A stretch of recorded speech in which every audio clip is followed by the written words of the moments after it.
What is up, everyone, and welcome back to another episode of the Somewhat Sports Podcast. My name is Chris, and I'm joined by two of the greats in this industry, Jurg and Dame. Fellas, how are we this week? I'm doing good. A little tired, but we're getting to the end of the week. Another 3-day weekend. New Year's around the corner, but here we are. Oh, man, I can't wait. I'm excited. It's going to be a new year, and hopefully 2023 will be the year of the Somewhat Sports Podcast. That's what I'm looking forward to the most, boys. Short, sweet, beautiful, straight to the point. All right, the rundown this week, strictly NFL dominated. We have stuff to talk about, and we're going to talk about them. A coach has been fired in the NFL, to no one's surprise, actually. We're actually surprised he actually made it this far.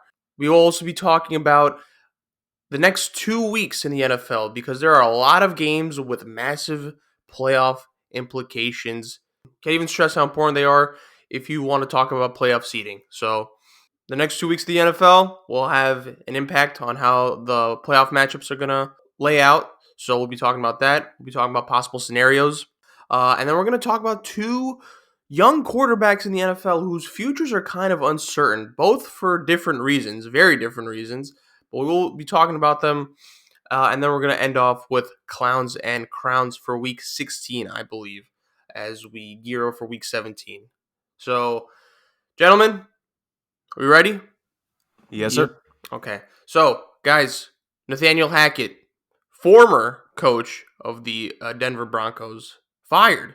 I think everyone knew this was going to happen. The Denver Broncos have been arguably the biggest disappointment this season in the NFL. There have been a lot of disappointments in the NFL, but I would say them for me personally. And I know I was kind of higher on them than you guys were, but I would say they're the biggest disappointment in the NFL. But Nathaniel Hackett, one of the big reasons why the Broncos are a failure this season, he's officially fired. There's 2 games left, or 2 weeks left in the NFL season. There's a lot wrong with the Broncos, but obviously it starts with the coach. Now, I mean, I know for Jurg, it probably starts with Russell Wilson, and that's a fair argument, but we all kind of knew that the first move would be to fire Nathaniel Hackett. Now, fellas, this can mean a lot of things. Obviously, I don't know who... Did they announce who's going to be taking the reins for the final 2 weeks? They didn't. It's the funniest goddamn thing ever. Okay, well, Jurg, you could explain that comedy on your end, but, I mean, look, this could mean that there's a certain someone lurking on the outside who is possibly assembling his own super coaching staff by the name of maybe Sean Payton. Who knows? But Jurg, I want to start off with you. Obviously, we're not surprised by this news, but what were your initial thoughts on this news? What does this mean for the Broncos going forward? What do you think might happen? Who do you think might be their next coach? Obviously, that's going to be resorted in the offseason, but like possible predictions on who might be the next coach for the Denver Broncos. And why is it Sean Payton? What? All right, yeah. So, Jerks, you start us off, buddy. So I just want to say who the interim head coach for the Denver Broncos will be the last 2 weeks. It's a fella named Jerry Rosberg. Maybe that's how you say his last name. The reason why it is funny is because he is the same coach that was brought in after the second week of the season to help Nathaniel Hackett with the clock management thing at the end. So the guy that Hackett brought on, that they had to hire to help them figure out, hey, dummy, you should probably call timeouts in the last minute and a half of a game when you're trailing in the fourth quarter. That's the guy that is going to take over the last 2 weeks for a good reason. Former coordinator in the league, of course, if it means anything. He's a long-time special teams coordinator, and he was actually a part of the Baltimore Ravens team in 2012 that ended up winning the Super Bowl. So there's that. But no kind of turnaround happening under old buddy, old pal, with the Broncos over these last 2 weeks, not by a long shot. So the Hackett tenure, in a word, I know I harp on Russell Wilson a lot, and trust me, when it comes to just bearing Mr. Unlimited in an unlimited amount of hellfire by myself, absolutely, I will take every chance I can. And did Russell Wilson's lack thereof, lackluster play contribute? Oh yes, but there's a reason why, boys, you can't spell Hackett without the word hack. This dude sucked. He was bad as a coach. And really, people pointed it out. And I think maybe this podcast a little bit too when we reacted and gave our analysis on the head coaching hirings from last offseason, which I really wish I could remember where we collectively ranked him. I honestly don't know at this point. I can't remember. But the thing with Hackett is that a lot of people pointing it out to his tenure in Green Bay, I think we if it wasn't already confirmed, I think this confirmed it, that he had absolutely no say-so when it came to the Green Bay offensive play calling. It was between Rodgers and LaFleur, and he was just like a bit part actor on there. So for the fact that he was able to sell the Broncos on this bill of goods was pretty impressive. It's like, hey, I did absolutely nothing for Aaron Rodgers when he won his 2 MVP, so why don't you hire me? It's very Adam Gase-esque, which, I mean, props to you. You got Oof. yeah, except you're not going to get a follow-up job. There's no New York Jets out there to hire you right after you got fired like the Jets did for Adam Gase, which what a decision that was, hindsight 2020. But irregardless, yeah, this was marred, I think, in the first week when they completely, not just failed to beat the Seattle Seahawks, because upsets will happen all the time. And of course, Geno Smith, the future Seahawks Ring of Honor superstar himself, proving he's a better quarterback than Russell Wilson this season. But in all seriousness, when they completely flubbed the last couple minutes there and were unable to sustain a drive and not use their timeouts properly, I think there were signs. The just inability for this offense to score in the goal line. Like, what, they didn't score a red zone touchdown until week 4 this year, if I'm not mistaken, was it? Like, it was just failure after failure for this team offensively. And we've said this on the show before. If you are a head coach known for your offense or defense and you're brought in and you fail at what you're brought in for, that's not a good sign. It's like when a defensive guy comes in and you coach the worst defense in the league your first season. Unless you were starting 4th stringers the whole time, there's not an excuse. You weren't starting 4th stringers here, Chief. You had Russell Wilson, who, for all I've ever said about him on this show and other podcasts, he is a pretty good quarterback. I'll give him that. You had what was a interesting running game on paper with Melvin Gordon before he fumbled that situation away, and Javonte Williams before the injury. You had Cortland Sutton, you had Jerry Jeudy. There were weapons there for him to work with, and he just could not run that offense. He made Josh McDaniels look like a competent offensive play caller, which is really something. So at the end of the day, I think there were signs of this the entire time, and it just culminates with that utter shellacking that the Rams gave them, 51-14, which, whoof, that was a rough one if you're a Broncos fan. But it was great for me because it tied me on our season predictions for last week. So yay for me. But ultimately, it was rough.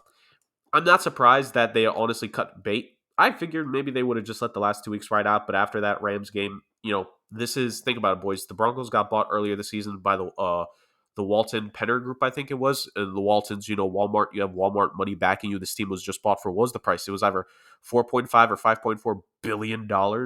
I forget. I always switch the place of the 4 or 5 to whatever it is. But this is all that money coming in, like in terms of what they have. Of course, they were going to cut bait with this guy if it really showed to be as terrible as it was looking. And they did. They didn't waste any time. I think this will be good for this team. Obviously, he looked like he just could not play call his way out of a wet paper bag. So in theory, the offense should get better. This defense, depending on who they're able to keep, maybe who they could add in the offseason, if the defense can still stay at this level and they just get any kind of better offense, then maybe, just maybe, they will be able to be a wild card team next year. That's a big maybe. And I know basing off of this season, it's like, well, how could you think that? And it's fair.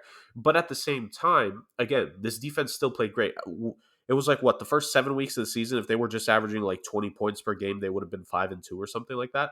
Or there was some kind of number throughout the first half of the season where if the Broncos just scored like an extra field goal or touchdown, they would have been an above 500 team. Like, it just goes to show that offense was the key thing here. So with that, and I think I've hit all the points you asked so far, so I'm going to ask you, I'm going to go to your last question, Chris, who the Broncos could hire as the next head coach. I don't really know. Like, it really all depends on who the general manager chooses to bring in, all things considered. Jerg, let me ask you this. Okay.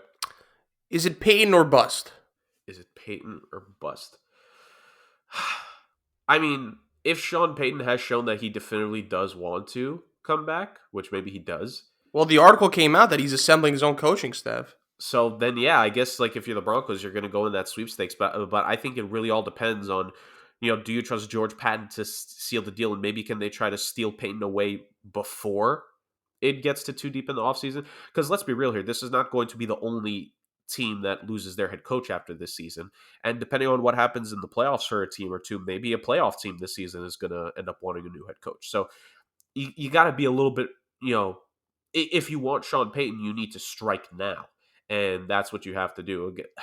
I mean, if Sean Payton really wants to go back into coaching, like, that's your say so, Chief, but not for me. But I mean, I guess it makes sense because this is a guy who worked with Drew Brees his whole career, a shorter statured quarterback who was able to absolutely sling it. Now, you do not have the arm acumen of Drew Brees in this quarterback room, to say but the least. yeah, to say the least. But you do have a guy who's pretty active, who's pretty mobile, relatively speaking, who can maybe create a couple more plays here and there. You still have, again, Cortland Sutton. Maybe they kept Jerry Jeudy because Patton figured, okay, I'm going to fire the schmuck that we have here, and then when I bring in the next head coach, they'll figure out how to use Jerry Jeudy other than like a 10-yard, in out route or whatever the hell. Like it.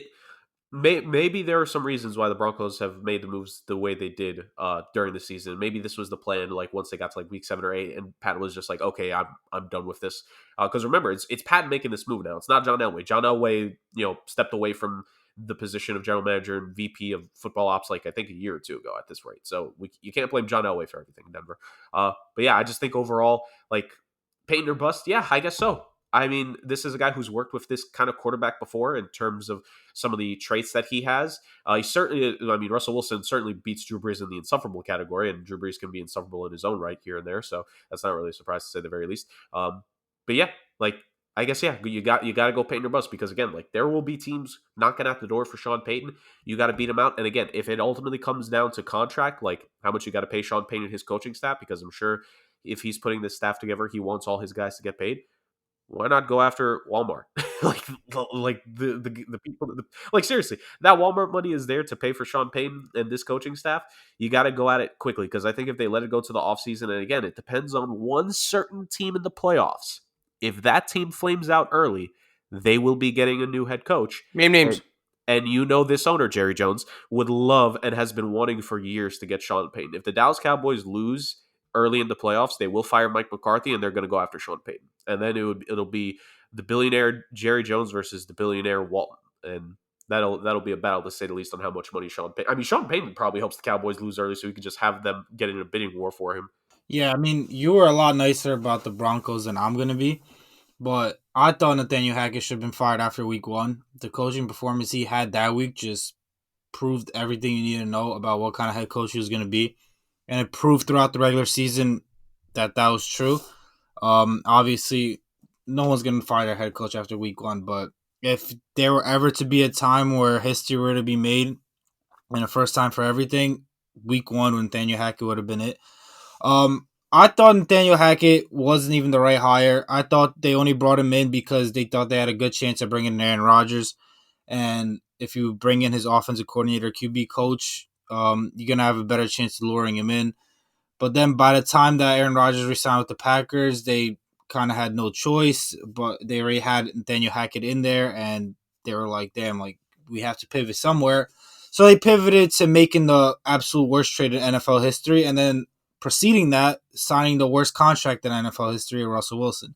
So you have 3 of the worst things that you could possibly do this offseason with the awful coaching hiring because you were convinced that Aaron Rodgers was going to go there. You made the worst trade in NFL history, trading for a mediocre quarterback, 2 firsts, 2 seconds, 3 players, and a 5th. And then on top of that, you go give Russell Wilson $250 million guaranteed over 5 years. And he's been ass because he is ass. There's no ifs, ands, or buts about it. Doesn't matter the coach. The guy's ass. He can't throw the ball accurately. He's been asked throughout the entire season, whether he's been injured or not. I don't think that's going to change. And to be honest with the whole Sean Payton thing, like, whether it's Sean Payton or any other, like, hot head coaching candidate that's going to be out there that teams are going to be vying for, what coach wants to go to Denver? Like, this is possibly the worst situation of all the head coaching openings. You could say you have a quarterback, but I'd rather not have a quarterback, have draft picks, and be able to draft my own quarterback and develop him going forward than be stuck with Russell Wilson paying him $50 million a year for the next 4 to 5 years. Because you can't get out of that. No one's trading for that. You can't release him because then you're on the books for like $100 million against the cap, and that's just going to screw over your team for the next 5 years.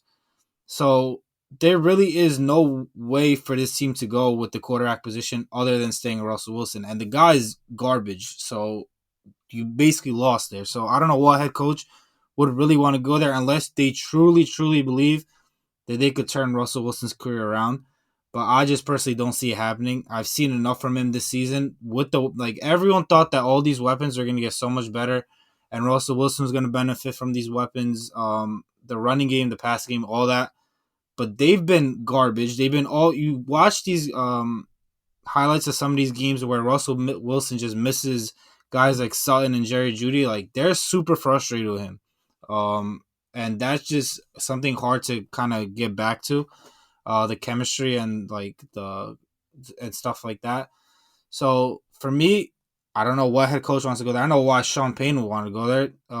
I'm pretty sure jobs like the Chargers might be open if they go out in the first round. A job like the Cowboys job might be open.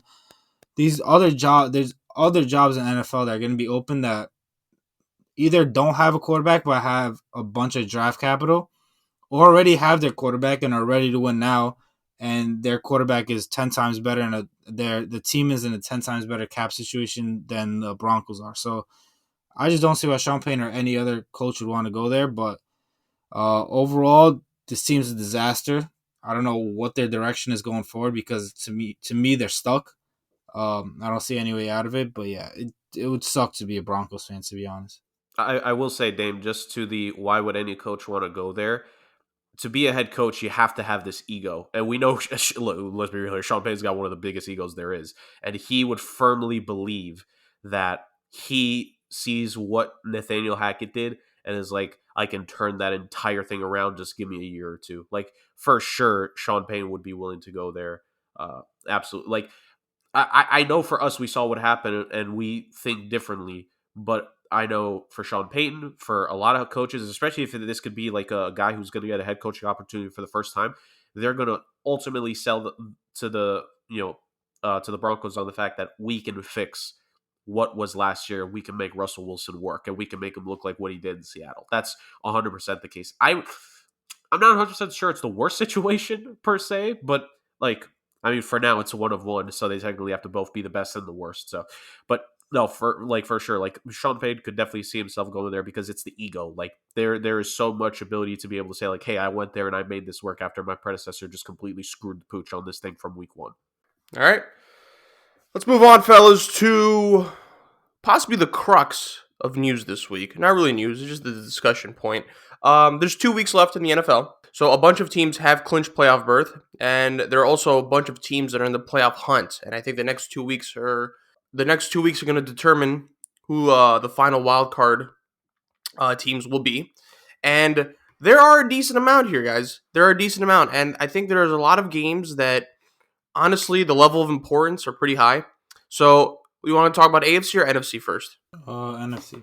Okay, let's go to the NFC. So, NFC.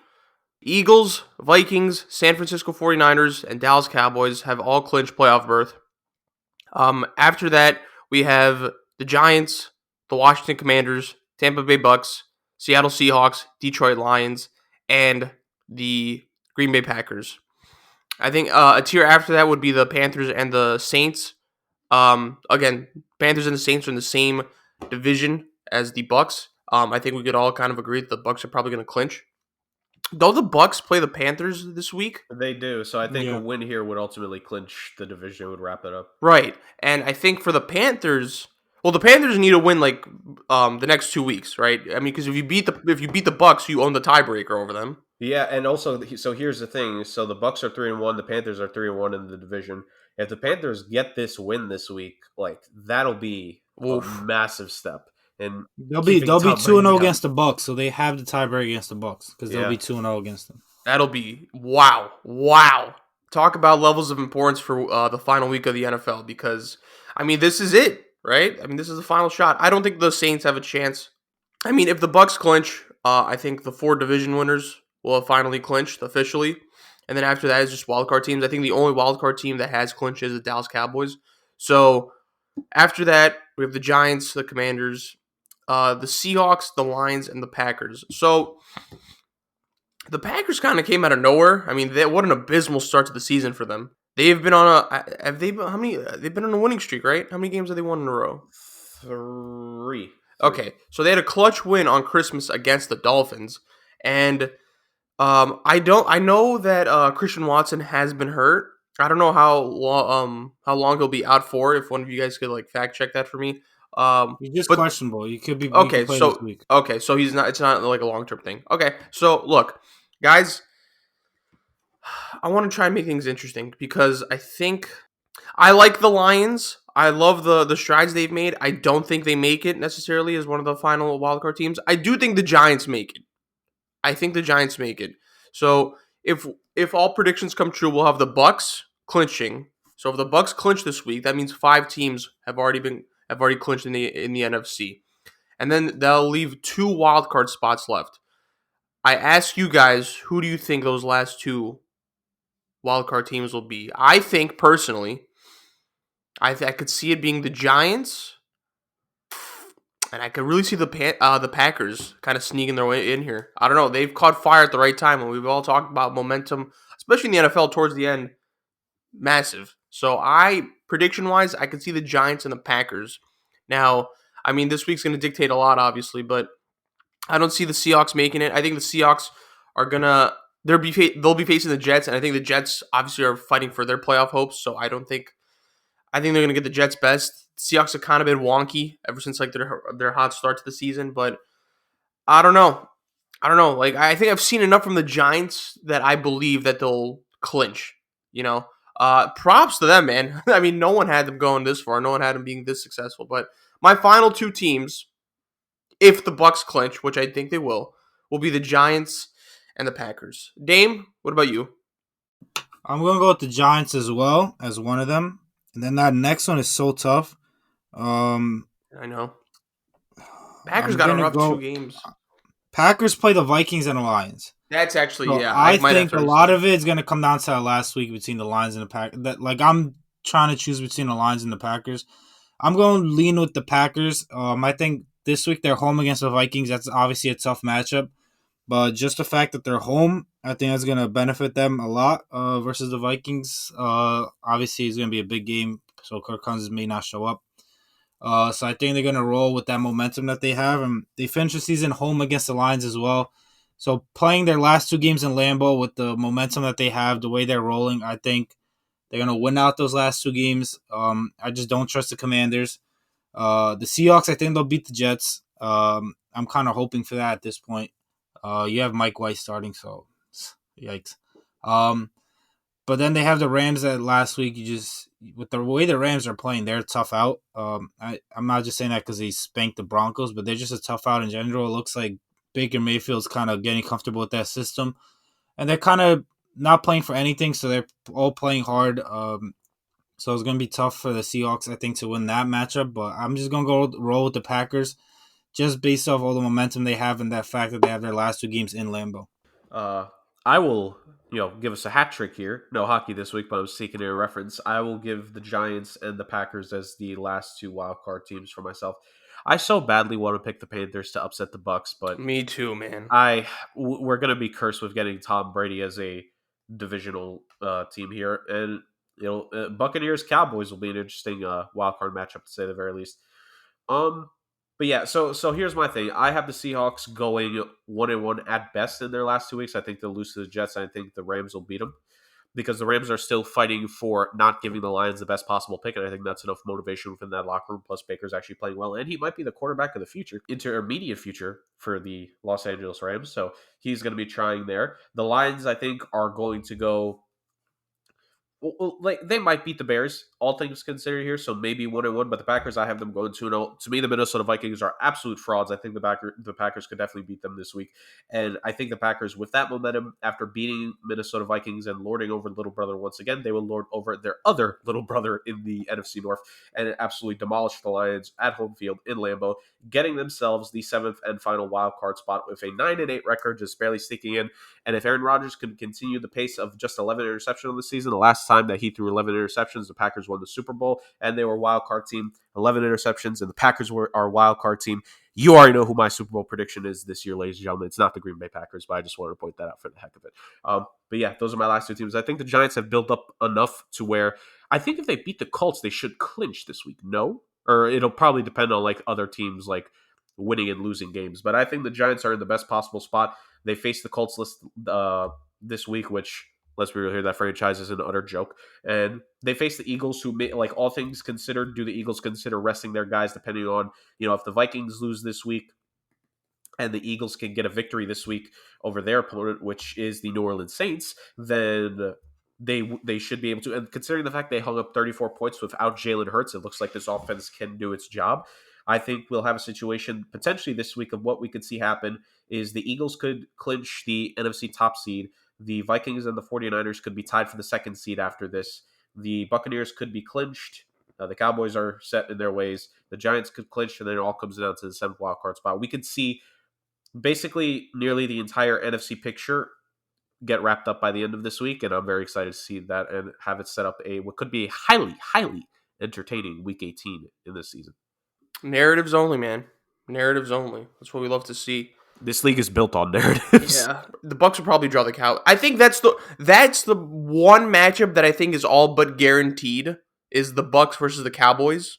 Well, it's going to be Cowboys versus whoever wins the NFC South. That's and that's the Bucs. But yeah, I mean, I wouldn't want to see the Cowboys, regardless. Like, I don't think like they would be favored in their matchup. Maybe unless it's against the Vikings, possibly. I promise you, the NFL wants the Buccaneers to win this week because Tom Brady versus the Dallas Cowboys in a wild card playoff game. Like they want that so badly. You Sam Darnold versus the Cowboys, bro. Come on, man. Oh man, what a fuck you to Roger Goodell that would be. But anyway, let's move on over to the AFC where, what a death conference. Okay, Bills, Chiefs, Bengals, Ravens, and Chargers have clinched. There are 2 wildcard spots left. There we go. Now, okay, we have the Dolphins at 8-7. After that, we have like a 5-way tie where the Jags, the Pats, the Jets, the Titans, and the Steelers are 7-8. And then the Las Vegas Raiders at 6-9. Here's the thing. I think, who do the Jags play this week? They face, give me a minute, I can get you the team. They are taking on the Texans. I think the Jags clinch a wildcard spot here because I think the Titans, they play the Cowboys this week. I think Jags make it. I think the Jags ultimately win their division. I could see the Jags making it. Man, this last one. The Jags and Titans play each other for the division Week 18. Holy shit! Based off tiebreakers, people were saying that both teams might as well rest their players this week because whether they win or lose, it comes down to Week 18 no matter what. Oh my god! Well, look, I think don't the Jags always have the Titans' number, or am I bugging? Well, I mean, the Titans suck, so everyone kind of has their number. The Jaguars did, drop 36 on them a couple weeks ago. That's the thing, like. Personally, I want the Jags to make it over the Titans. I'm fucking sick and tired of the Titans. I think they are. Remember, Ryan Tannehill's out for the year. Okay, there we go. Yeah, okay. So I think the Jags make it. I think they clinch. Trevor Lawrence has been on a hot streak like no other. I think the Jags take it. They're playing too well. I think the Titans are on the downhill. I love you, Malik Willis, but it's just like it's not your time yet. So I think the Jags win the division, right? Hallelujah. And then after that, so that would leave one more team left. Yes. To clinch. That one's tough. This is a tough one because I would say the Dolphins, but this whole Tua thing is like so up in the air that I don't have a complete confidence in them. I don't want, man. I want to say the Jets, but I'm not gonna. So here's the thing. I think I'm gonna write out the Steelers. I'm gonna write out the Pats, man. Pats, I'm gonna be so pissed off if the Pats make it, bro. I'm gonna be so irritated. Those fuckers don't deserve a playoff spot. Raiders, I don't see it. Titans, I don't see it. So I think it comes down to either the Jets or the Dolphins. Oh my god, bro. I mean, if I knew how like healthy Mike White was, I know he's been cleared, but he sucks. But it's better than Zach Wilson, bro. And Joe Flacco. But, you don't have all right, so the Jets play the Seahawks, and then they play the Dolphins next week. Yep. Wow, the Dolphins play the Pats this week, and then obviously the Jets and the Pats play the Dolphins this week, and they play the Bills next week. I'm gonna go Jets. I'm gonna go Jags and Jets. Leave me alone. I made my decision. You jerk. You're next to. You're just setting yourself up for disappointment. I know that, but that's fine. Oh man. Okay, so I have the Jaguars winning the division. If they Mhm. could bury the Tennessee Titans deep, deep beneath the dirt, you know what? I do not have a sports allegiance. I will for NFL. I will become a Jaguars fan if they bury the Titans over the next 2 weeks. I will commit myself to being a Jaguars fan if they can bury the Titans. So I have the Jaguars beating the Tennessee. I have the Jaguars winning these next two games and getting the AFC South, and hopefully bringing an end to the Ryan Tannehill epoch, because this is not an era. Eras mean something good. The Ryan Tannehill epoch of the Tennessee Titans franchise.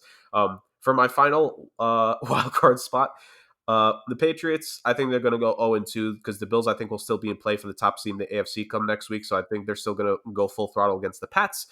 Teddy Bridgewater is fine as a backup quarterback. So, like, even if Tua can't go this week, like, Teddy Bridgewater this season in the main game that he actually got real playing time in, the Bengals, he had to come into relief. The game that he started and finished against the Minnesota Vikings, 23 of 34 for 329 yards, 2 touchdowns, granted 2 interceptions.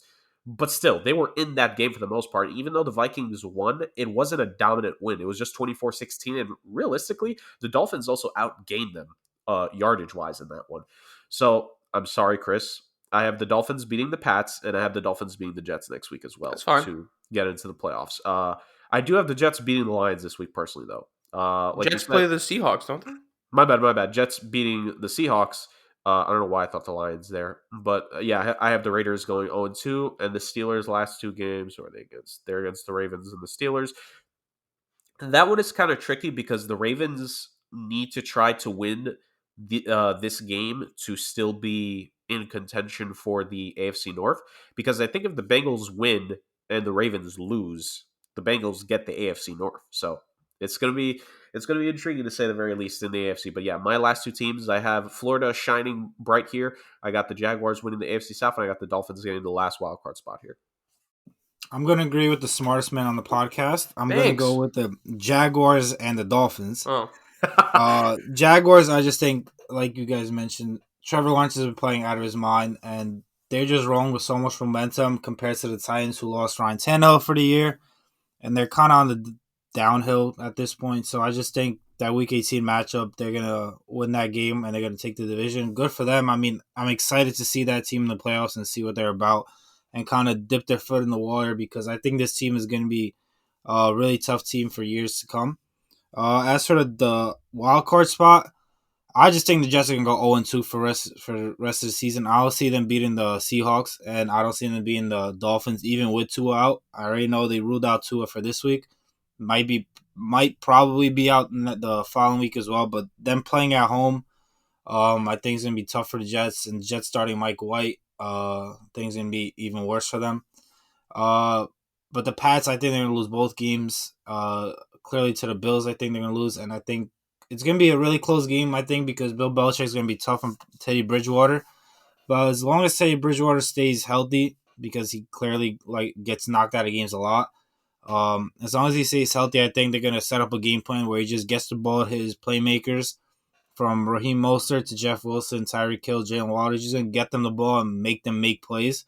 They're not going to make him make tough throws into tight windows. They're going to set up screens, quick little plays that just gets the ball to their hands. And I think that'll be enough to beat the Patriots and the Jets. So I'm going to go with the Dolphins. I don't know what's going to happen when it comes to the playoffs with Tua. I don't know how healthy he's going to be, but I'm going to roll with them for the rest of the regular season, because I think they deserve it over these other two teams. I'm personally hoping for it. At this point, as a Jets fan, it's back to tankathon every week. And they're right now at 15. They go into the top 10 with 2 losses, so I'm kind of hoping for that. But yeah, I'm going to go with the Dolphins here and the Jaguars. so I guess this is a good segue to our next segment where we talk about, two quarterbacks whose future is kind of up in the air. But I think since we kind of just talked about him right now, I think it's best to just capitalize on that conversation.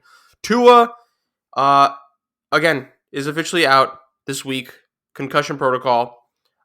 He suffered it against the Packers in the second half, I want to say. Yeah, he still played in the second half, but he's going to be out this week. He might be out the week after. He might be out for the rest of his football career, to be honest, if all things considered. Guys, this is third concussion this season? Yeah. Yeah. So, yeah, third or second. But like the No, first so one was really it's bad. this one. There was the one where he got carted off, and there was the one where he went back into the game. Bills. The Yeah, one, you're right. before the Bengals game, and then there was like a whole thing about it. Guys, You're right, you got it. all right, thanks, bro. Guys, that's 3 concussions. We're reaching Chris Benoit territories right now. Oh my God. Guys, there's a lot to be said right now. I don't know what the future holds for Tua. That's a lot of hits to the brain. And I understand it's like, I know personally it's tough for him. Like, you want to play and like your team's about to make the playoffs and just football in general. It's like, it's his life. But dude, it's your future. It's literally your livelihood, man. Is it worth it? Is it worth continuing to play? I think this is a conversation that he's gonna like obviously have to seriously have in the offseason. But this just it's hard to simplify this other than the fact that it's not good for him. Like it's tough to watch because he's had a successful season and I think, he's a big reason for the Dolphins' success. But for him personally, like I just don't know if I would continue playing football right now because this is it seems like he doesn't necessarily know how to fully protect himself when getting hit, and it's if you get three concussions already, you're bound to get hit more. I don't know, man. I fear for the kid. I really do. Now, for the Dolphin side of this, I don't know what these fuckers are doing, man. I really don't. Because how is my son getting hit and like still playing in the second half? Who is like diagnosing him, bro? Like which doctor? The Miami Dolphins like medical staff is some of the worst like medical clientele I've ever seen, like I've ever like heard of in my life. What are we doing, bro? I don't understand. What like is he not displaying symptoms and like they're saying like, you're good, get back out there? What? They're such a sus organization. They're fucked, and I think this is obviously a bad look for the NFL. They're gonna have I think they're gonna step in eventually. They're already looking into it. I don't know what's going on with Mike McDaniel. I like him, but something's going on. I'm not saying it's like all of his fault, but something's going on. And this is this is obviously like a bigger conversation than the one we're having because this is someone's career and someone's life. It's technically on the line right now.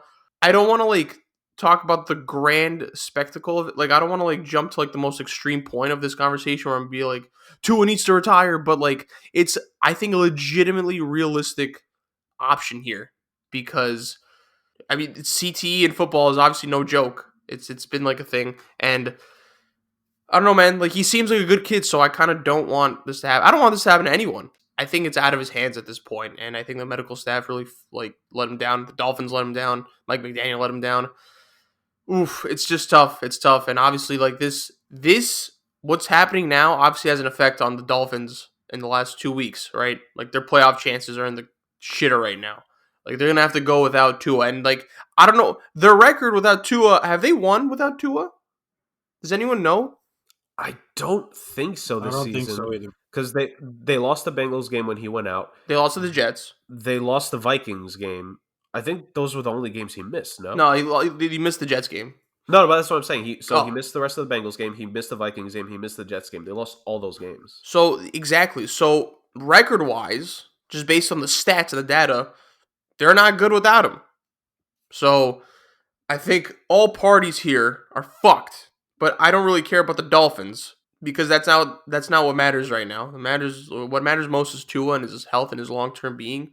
But I don't know, man. It's such a difficult conversation to have. I just hope it's something he's gonna have to like. It's on him, to be honest, and it's like some shit he's gonna probably have to talk about with his family. Like I don't want to hear what the Dolphins have to say about this, to be honest. But yeah, Jerg, let me go to you on this one. What would you make of this whole Tua scenario?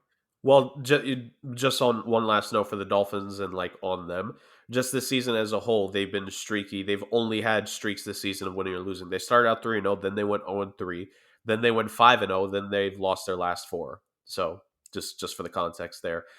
So the Tua thing is really intriguing. I went back to try to find this because I know I saw some stuff about this. So the play that we were talking about that potentially saw Tua get taken out is about 2:40 left in the second quarter, so left in the first half.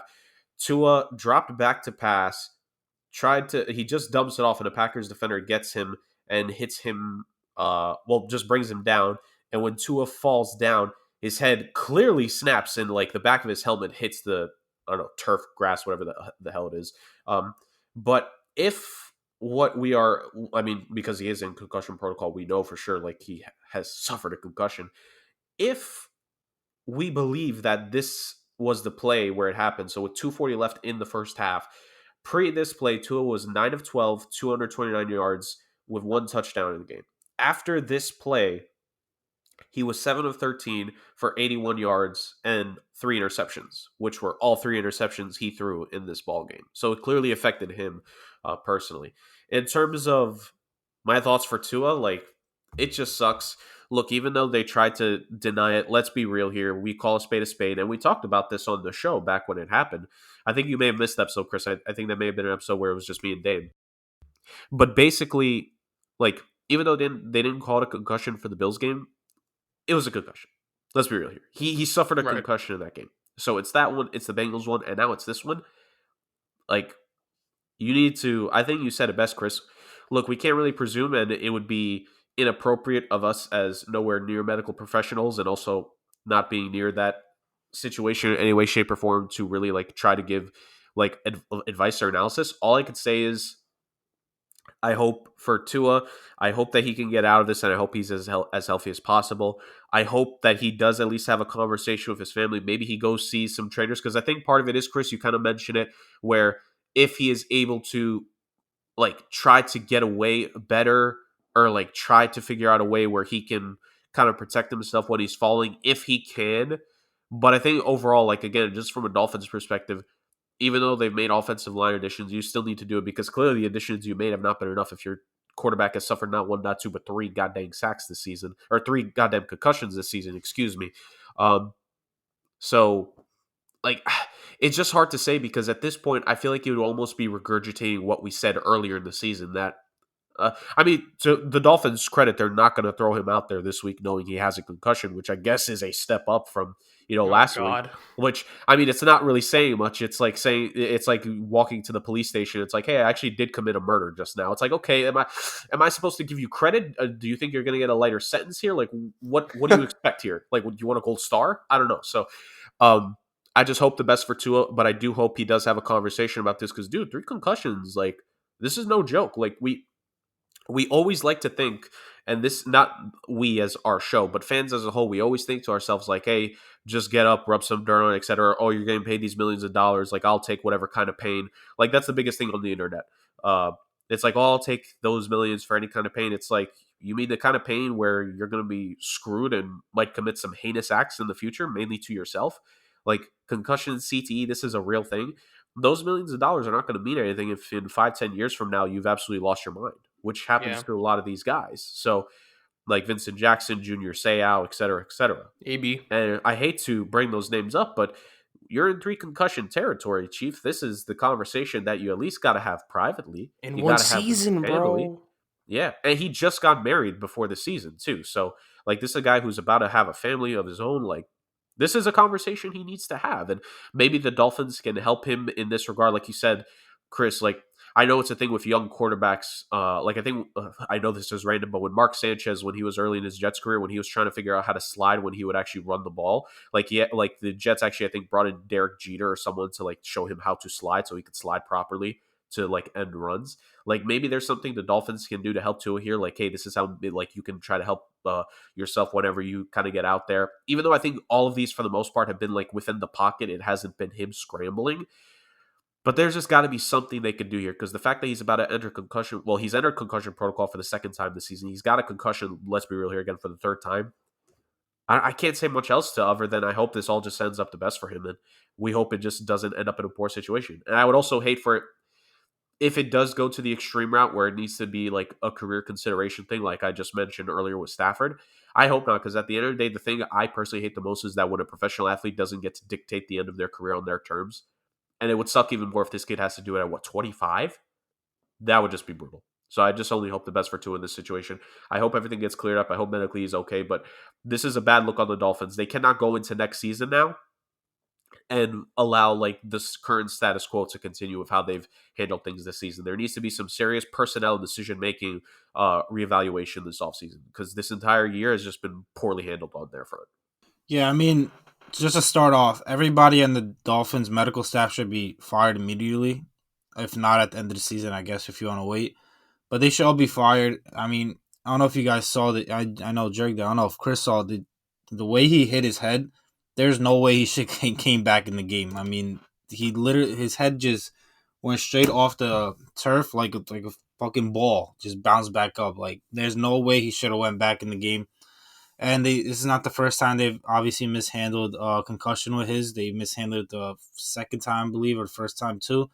No way he should have played that game in the beginning of the season and this game. Clearly it affected him. He threw 3 picks after that. Pretty sure they were winning at the point that he hit his head, and then everything just went downhill after. So clearly it affected him. But yeah, it's a scary situation. I feel for him because, I mean, he's an Alabama guy. I'm an Alabama fan. I watched him throughout his college career, and I was rooting for him in NFL. But I mean, he really needs to take. He definitely shouldn't play the rest of the season. I think that should be a lock. But I think he should. Him and the Dolphins and his family and all, like, actual doctors, not the Miami Dolphins doctors, actual doctors, should have a sit down and really have a honest conversation about where this is gonna go. Clearly we're not doctors, so we don't know what's going on in his actual brain, in his head, and the damage that has already been caused or what can be caused. But after they look at that with actual doctors and sit down and have that conversation, it's going to be tough whether one way or another. It's going to be scary if he continues playing because you just never know, or it's going to be tough if he just has to give it up and kind of retire because there's just too much life to live for you to ruin it playing football, you know? It is scary, bro. 25 years old, and like, well, he's made money. He's made money. Like, there's no shame in walking away. I mean, Andrew Luck did it. I know Andrew Luck got paid, obviously, before he retired, but I don't know, man. Tua, good kid, seems like a smart dude. I think you could do.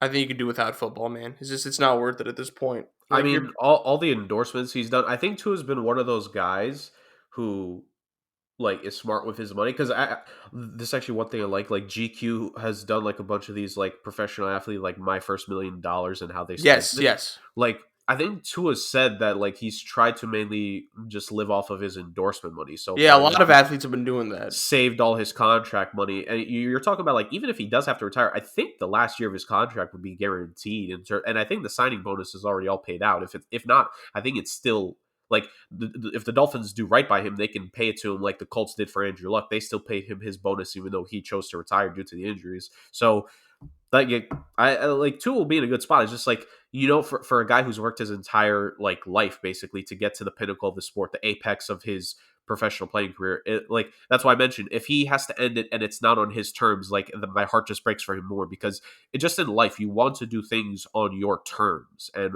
when that is taken away from you and it's not your fault, that's the worst possible kind of pain, like, to like have in terms of like your like personal career and stuff. Yeah, a difficult conversation to have. But we move on over to another quarterback whose future is up in the air.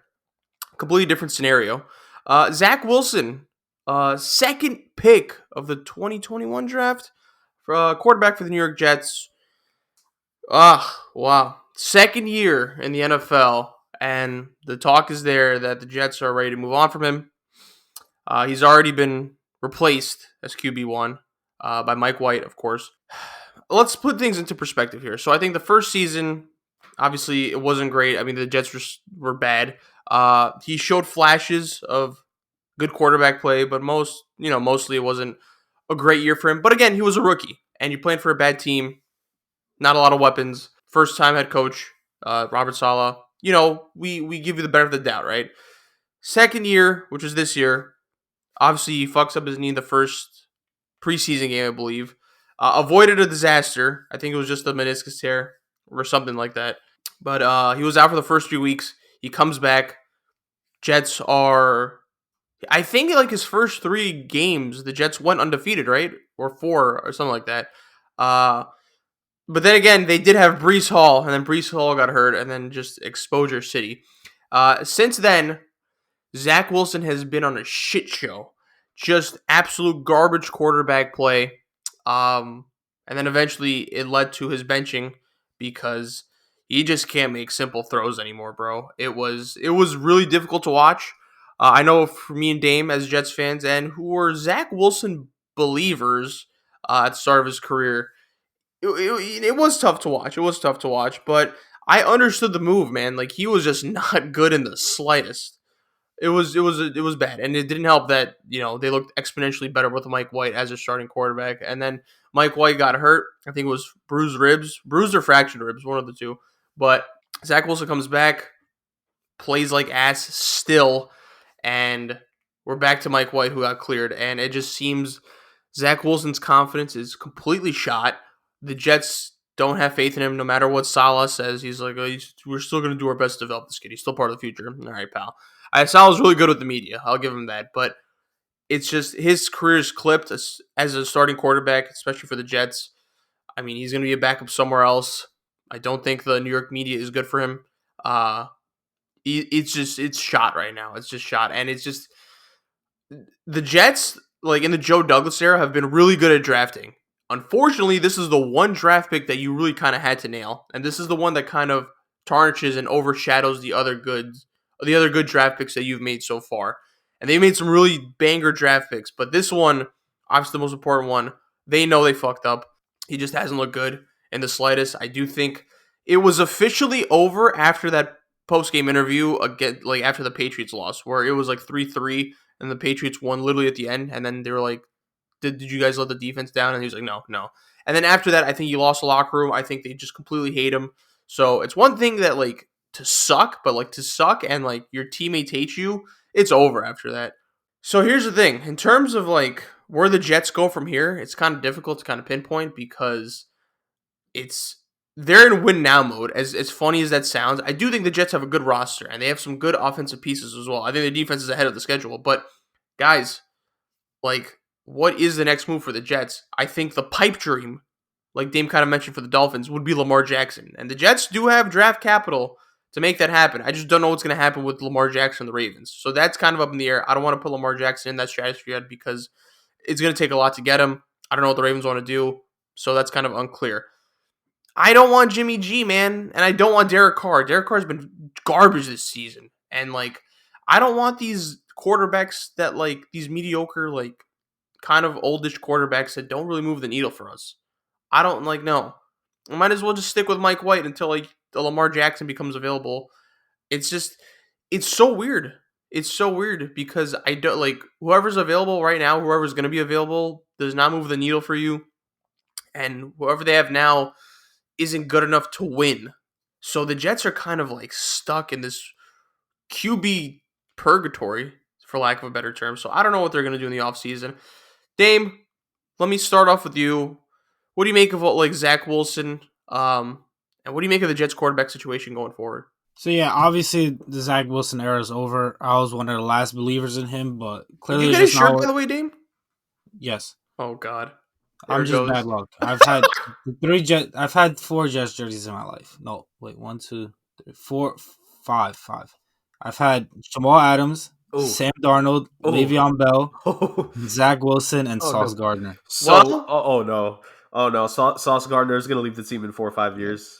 Poor Sauce, but I think he's just so generational. He kind of breaks the curse. I hope for your sake, so you can actually buy jerseys. He's like immune to it, but yeah, clearly the Zach Wilson era is over. I was one of the last believers in him, but it's clearly just not working out. I still do think the guy's super talented. I just think it's everything like in his head and just being able to read defenses and the confidence and all that kind of stuff. So I do think if he goes somewhere else and someone else develops him the right way, because I think the Jets completely screwed up his development. That's first of all. I don't think he's fully to blame for this.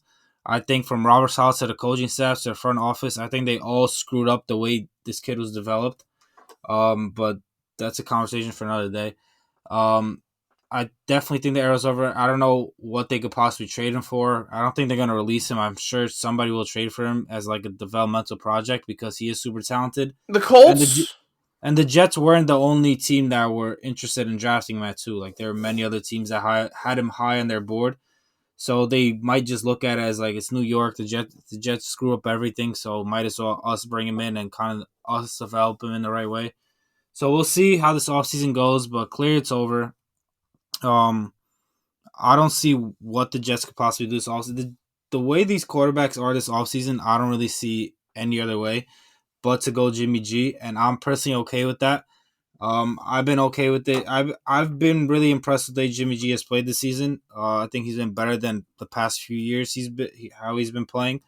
I don't think he's the answer as like the future, but I think because there are no other options this offseason, and I don't want to hear any Jets fans say that Mike White is the answer because the guy sucks as a practice squad quarterback.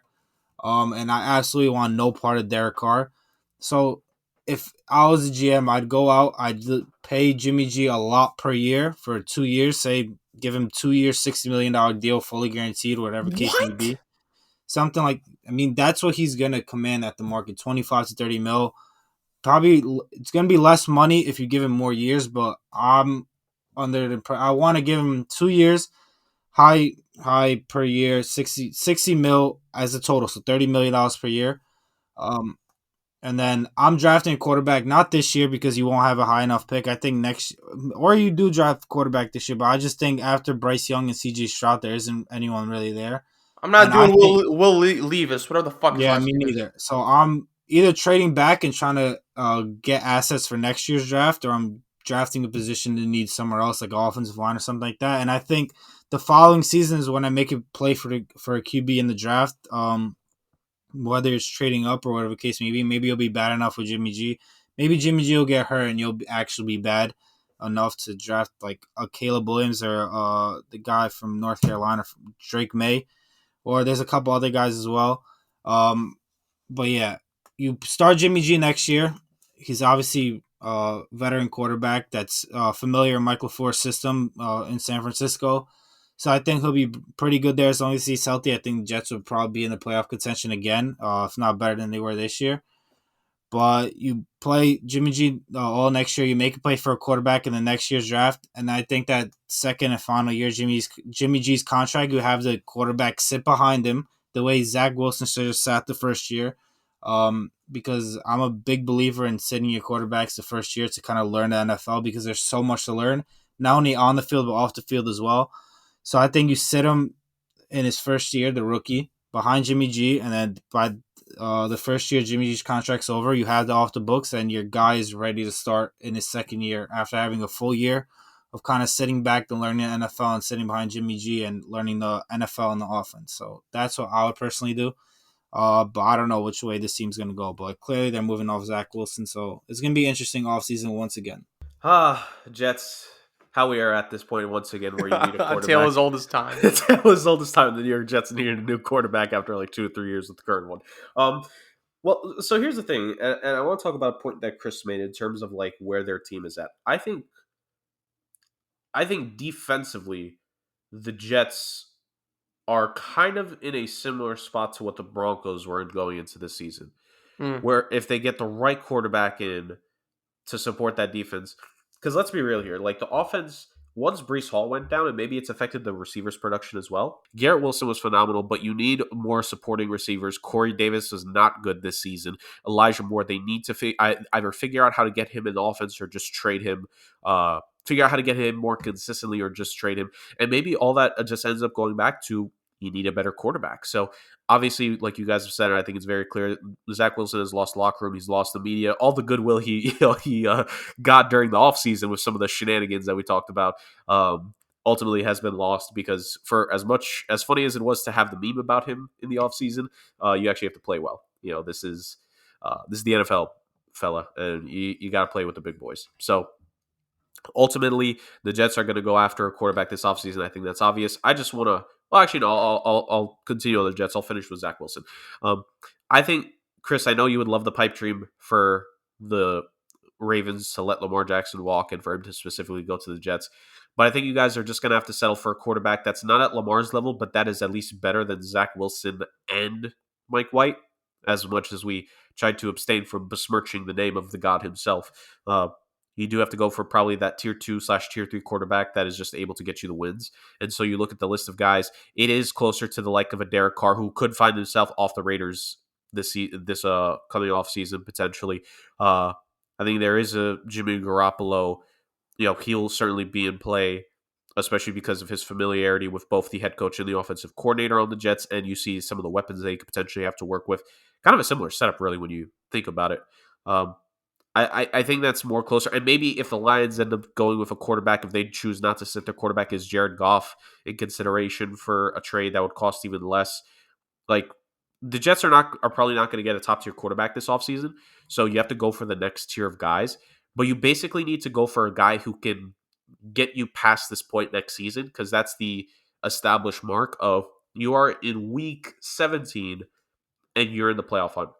Next season, the Jets, if you're talking about the rule of progression, they have to be better. They have to be a wild card team next season by these standards. So they need to go for a quarterback that will bring them past this point next season. No ifs, no ands, no buts. That's what they have to do. Who that ends up being, who knows? But I would probably say Jimmy G would have to be the top contender because of his familiarity with those guys.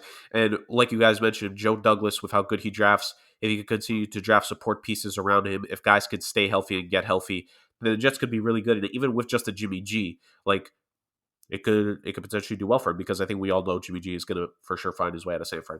In terms of Zach Wilson, just here really quick, a team that I could see him going to potentially during the offseason. I think the Saints, it wouldn't surprise me if Zach Wilson ended up on tried to trade for him. And my reason is because, let's be real here, I know he got hurt, but famous Jameis is not the answer. Andy Dalton for sure is not the answer. And Taysom Hill should never play quarterback again in this league. So he's just a gadget player. So with that logic, you have a Saints team who has no first-round picks this season, will have no second-round pick, I think, in 2024, if I'm not mistaken. So you need to get a young quarterback, low value, or trade for him for low value right now and try to build him back up. You think of a team that could have some weapons to work with potentially next season, potentially. But you think of a young quarterback coming in on a rookie scale deal that could still help you try to recover from the salary cap hell that you've been recovering from now going into, a third offseason in a row. I think the Saints trading for Zach Wilson would make sense.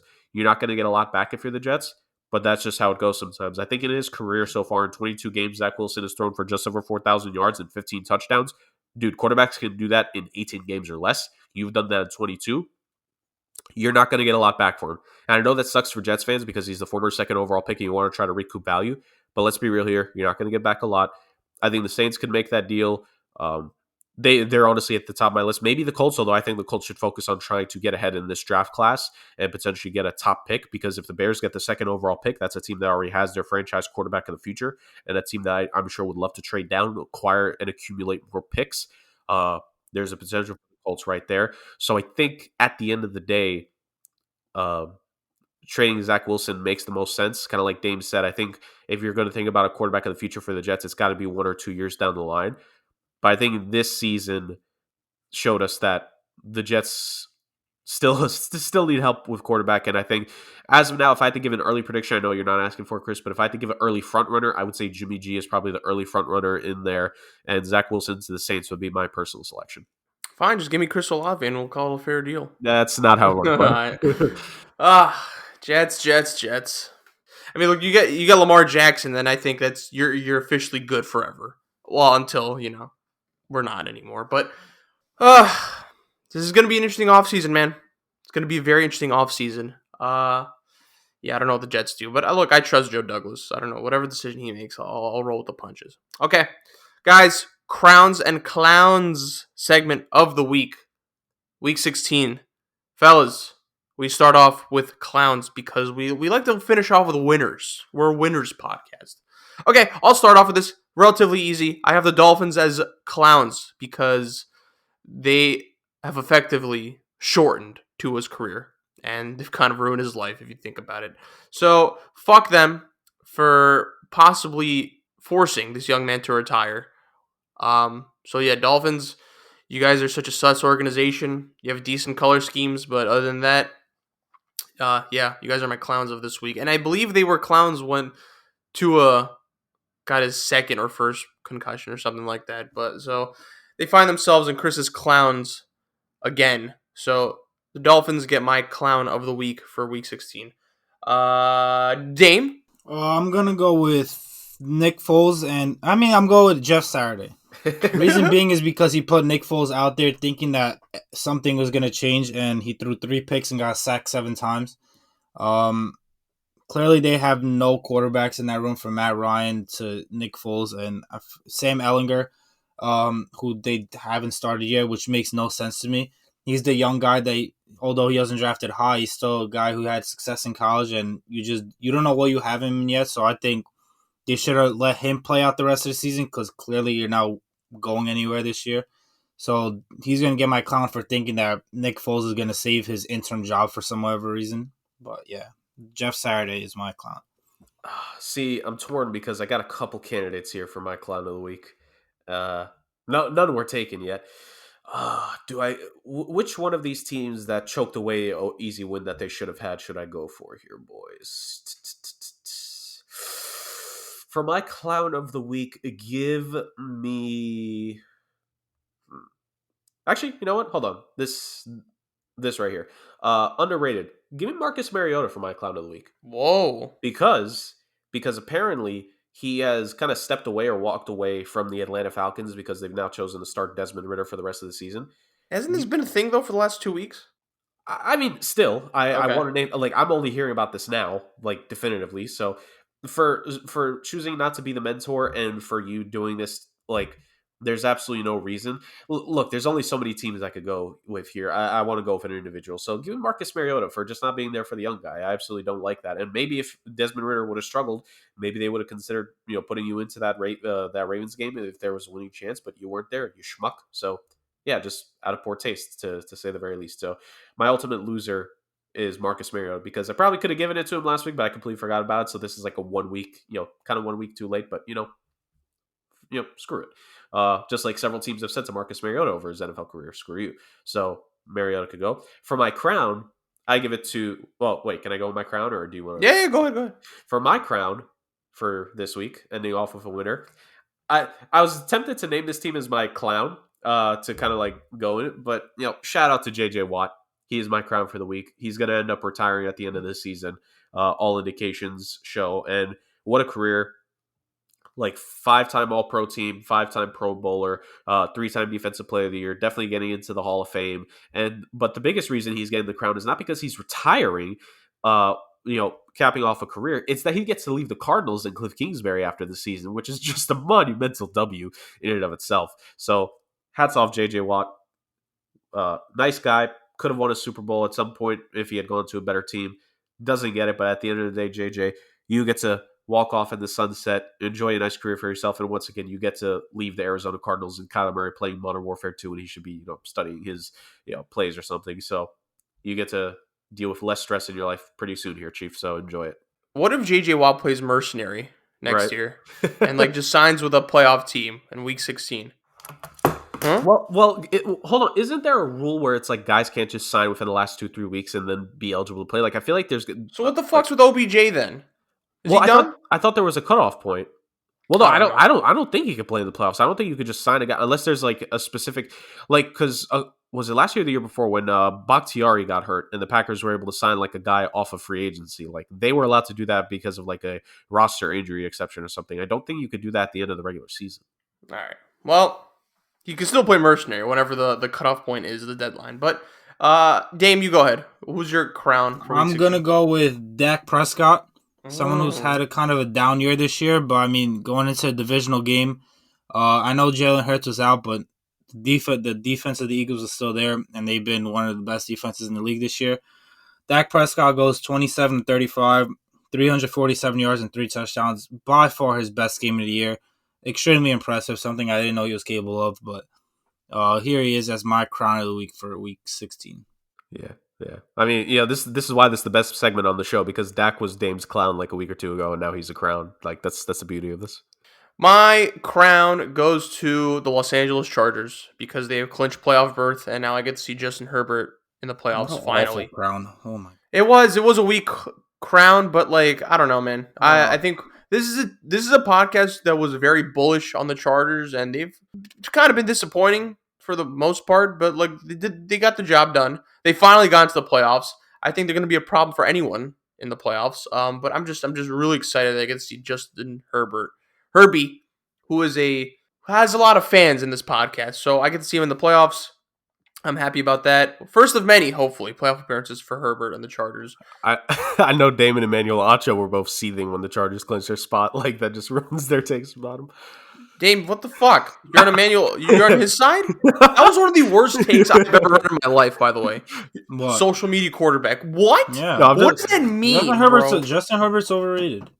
Oh my god! I told you, Dame was We're ending seething this. when they We're ending this segment. Jerg, where can they find us on the socials? Guys, you already know you can follow us at somewhat.sports, where you want to get our spicy, zesty takes that are created off of our table varnish smooth brains here on the Somewhat Sports Podcast, all ranging from Tom Brady and the Buccaneers seasons being dead to Justin Herbert somehow being overrated to can the Packers shock us all that kind of stuff you'll find on this podcast.